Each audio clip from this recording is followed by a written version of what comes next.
Welcome to Things You Didn't Know About Being a Stampin' Up! Demonstrator, the series where we peel back the curtain and share what it's really like to be part of the Stampin' Up! Family. Whether you're a happy hobbyist who loves a good discount or someone curious about turning your creativity into something more, you're in the right place. Hosted by content from Kristy Coromandel, a paper crafter, creative coach, and team leader with the Art of Simple. Each week, you'll hear personal stories, insider tips, and myth-busting truths about being a Stampin' Up! Demonstrator so you can decide what Stampin' Up! Could look like for you. Okay, so today we're doing a deep dive, really getting into that very first decision. Joining Stampin' Up!, we're working from some great material provided by Kristy Coromandel. Yeah, and our mission here is pretty specific. We want to understand why people join, especially folks who just love the products and want that discount. Exactly. And we absolutely have to tackle that big misconception head on. The idea that joining means you instantly have to start selling. Right, because that perceived pressure. It stops so many people. If you're already spending on your craft, the last thing you want is like a sale job tacked on just for a discount. Totally. So we're going to look at how it's structured so you can join just for the perks, just for the savings, and what success even means if you're not aiming for profit. Okay, perfect. Let's unpack this.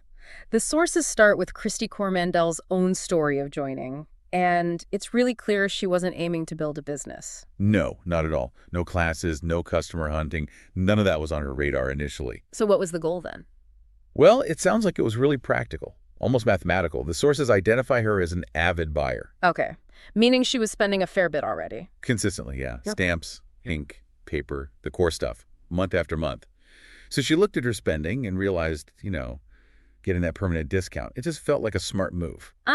So less about entrepreneurial spirit, more about smart budgeting. Exactly. It wasn't this grand passion project at first. It was about making her hobby spending more efficient. That makes a lot of sense. Because loving a craft can get expensive, right? Reframing it as smart budgeting instead of just spending feels different. It does. It takes away some of the guilt, maybe. Yeah, maybe. What else did she find beneficial right away, besides just saving money? Well, the sources talk about those immediate perks. Being on the inside track. Like getting the new catalogs early? Exactly. Yeah. Pre-ordering new stuff. Yeah. For a crafter, that's a big deal. Getting your hands on the latest seasonal products before everyone else. Oh, definitely. And shopping whenever you want. Right. No waiting for someone else's schedule. And then there was the community aspect. Finding people who really got her crafting obsession. Finding her tribe, as they say. Pretty much. People who understood why having the perfect shade of cardstock actually matters. Okay, but here's where maybe a listener gets a bit skeptical. I mean, if team leaders like Kristy are investing time in their teams, how does that work if people aren't selling? Isn't there, I don't know, a catch somewhere? That's a really fair question. Does the system need you to sell eventually? Yeah. And the sources tackle this directly. They call it the biggest myth of all. Okay. This belief that joining forces you into running classes, selling, recruiting. The materials are very clear. That's false. It apparently keeps loads of potential happy crafters away. So what's the actual deal then? If I join, say, I only want the discount, never want to mention sales, what do I actually have to do to stay active? It's framed as purely transactional. Think less like a business deal, more like joining Costco or a book club maybe. Okay, how so? You pay a low price for that starter kit, which is mostly getting products you choose anyway, plus some business supplies. That gets you in. Right. After that, you just need to meet a minimum sales volume each quarter. And here's the key part.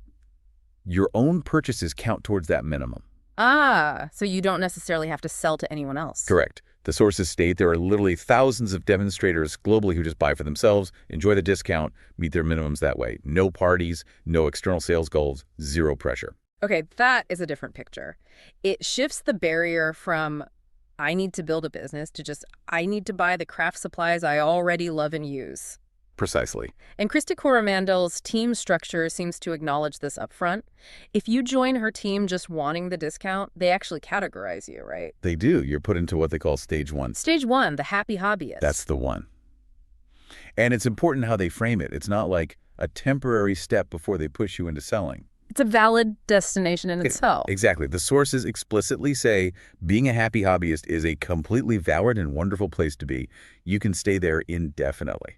Okay, let's dig into stage one then, because understanding this structure is key to removing that feeling of pressure. What are the focus areas for someone in this stage? What are they actually, like, supposed to be doing? Well, the focus is entirely inward-looking on creativity and enjoyment, not outward on sales. Okay. The sources list four main things. First, just enjoy the discount and the perks, like that early access we talked about. It validates why you joined. Makes sense. What's second? Second is about your own creative growth. Exploring new products, yes, but also learning new techniques. So, like, mastering that new die-cutting machine or figuring out heat embossing. Exactly. Experimenting. Yeah. Playing with your supplies. Yeah. The focus is on building your own skills and having fun with the products. So success isn't measured in dollars, but in, like, I finally figured out how to blend those inks perfectly. Precisely. The third focus area is staying connected with the team, but mainly for inspiration and fun. So watching tutorials, seeing what others make, passively participating. Yeah, getting ideas. There's no pressure to contribute sales figures or anything like that. It's about soaking up the creativity. And the fourth? The fourth is just practical. Placing your first orders, getting comfortable with the demonstrator website, the basics of using your discount and keeping track. So they understand how to maintain their status easily. Right. It's about making the process smooth so they can focus on the crafting. This structure feels, well, quite supportive, actually. It gives happy hobbyists a path without demanding they become something they're not. That seems to be the goal. So when the sources talk about rediscovering joy in your creativity in this stage, what does that practically mean? Is there any expectation to, say, share photos of your projects online, even if you're not selling? The sources emphasize it's self-defined. Sharing is encouraged, sure, because it inspires everyone, but it's not mandatory. No check-ins, no required project shares. Okay. Success in stage one, according to the material, isn't tied to any business metric. It's purely about intrinsic satisfaction. Are you enjoying your craft time? Did you make something you love? That's the only benchmark. That's what they stress, making sure the discount enhances your creative life rather than adding stress. It really manages expectations well, makes it feel very low risk. Okay, let's shift gears a bit to that surprising element, the community. You mentioned the discount is the main reason people join. Yeah, that's the fun insider fact in the notes. Over half of all demonstrators initially sign up just for that discount. Purely practical. Okay, they come in thinking about saving money on ink pads and cardstock. Right. But the twist is why they stay. It's often not just the discount keeping them long term. What changes for them? This is where the intangible benefits kick in, according to the sources. Things they didn't necessarily expect. Like? Friendships, real connections, getting inspired by seeing what others create, and, maybe surprisingly, a big boost in their own creative confidence.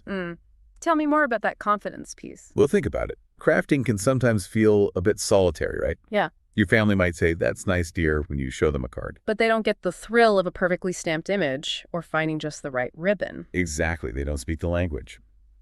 So you join this community, and suddenly you're surrounded by people who are just as nerdy about it as you are. Or maybe even more so. Right.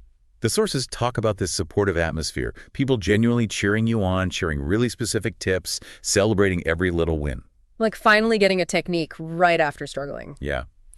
Kristy's notes mention that feeling maybe you finally align a tricky two-step stamp perfectly, and you share it, and suddenly dozens of people online are like, "Yes, I know how hard that is. Well done." That validation must feel pretty amazing. It's powerful. It makes you feel seen and understood in your hobby. So connecting this back, it seems Stampin' Up! Is kind of designed to meet two needs. The very practical financial one, the discount, and this deeper emotional one, the community, the validation. That's a good way to put it. And it's that network, that shared passion that elevates a simple hobby into something. Well, the sources say so much more fulfilling. It adds meaning, maybe, legitimacy to the time and money you invest. You're not just crafting alone. You're part of this active, creative group. You gain confidence not just in making things, but maybe just in identifying as a creative person. It definitely paints a picture where joining, especially just for that stage one happy hobbyist role, sounds incredibly practical and, frankly, quite appealing. Low risk, high potential for enjoyment. So for you listening, if you're nodding along, maybe you spend a fair bit on craft supplies, maybe you wish you had more people to share your hobby with. The sources really argue that joining could be one of the easiest, smartest decisions you make. Whether you dream of maybe selling someday way down the line, or you just want to make your craft budget work harder today. It sounds like there's a structured, supportive place for you, specifically within a team like Kristy Coromandel's Art of Simple. And that brings us to a final thought for you to chew on. Okay. Given how much the sources emphasize legitimizing this non-selling purely for the joy and discount role, Yeah. it makes you wonder, doesn't it? How often do we avoid joining groups or clubs we might actually love just because we assume there's going to be some high-pressure business angle attached? Like we project that pressure onto it, even if it isn't there. Maybe. If we could mentally strip away that perceived pressure, like this stage 1 structure seems to do, what other communities or discount opportunities might we find valuable in other parts of our lives? Something to think about. Thanks for tuning in to Things You Didn't Know About Being a Stampin' Up! Demonstrator. If today's deep dive got you thinking, or you'd love to explore what joining could look like, visit team.kristycoromandel.com to learn more about the Art of Simple Team, a supportive community where creativity and connection come first. Don't forget to follow this series so you never miss an episode, and I'll see you next time for another peek behind the scenes of Stampin' Up.life.